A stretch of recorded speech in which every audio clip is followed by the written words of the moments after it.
But if that had happened outside, if that had happened at the halfway line and it was given, surely it has to be given in the box as well. Well, that's the consistency of the law, but unfortunately in the box, when you give players the green light, and we've both had it in dressing rooms, and the manager will say, if you get a touch, go down.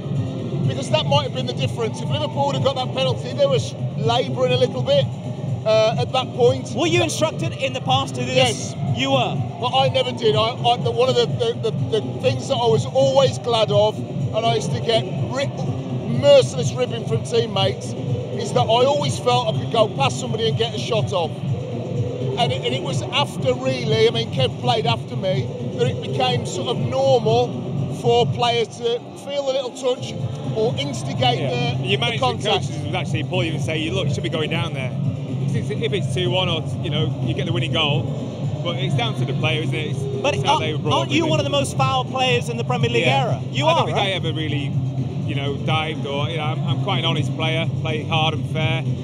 So I never really went looking. If there was contact and it's enough to go down, you go down. But it had to be quite natural, really, for me. So. What did managers try to get you to go down? Did they Some say would if say you can? afterwards, at half time, maybe, the assistant manager comes in, has a little word, anything like happens again, go down, you know what I mean? But it just wasn't natural for me to do it, so it just felt unnatural. And lots of players don't. The argument for players going down, and I've spoken to players from different parts of the world, and it's taught when they're younger, is that you are giving the referee a decision to make.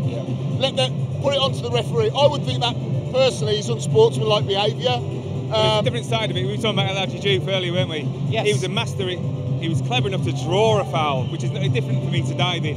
He was clever enough to take the touch and draw a foul. It wasn't diving, so there's two sides of it. I think. Is there a difference there? I think there is, yeah. Because he's drawing the contact. Absolutely. If you're running up to a player at speed and you can chop the ball back and somebody takes your legs, then penalty all day long. I think that the stakes are very high now.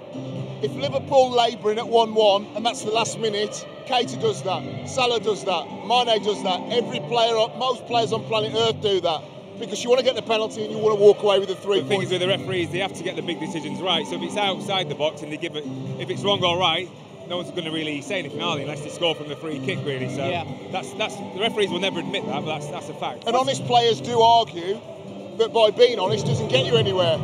So you get chopped down in the penalty, you try and take it past the defender. If you're Naby Keita, you get chopped down, he doesn't get a penalty decision. So he says, I may as well have gone down in the first place.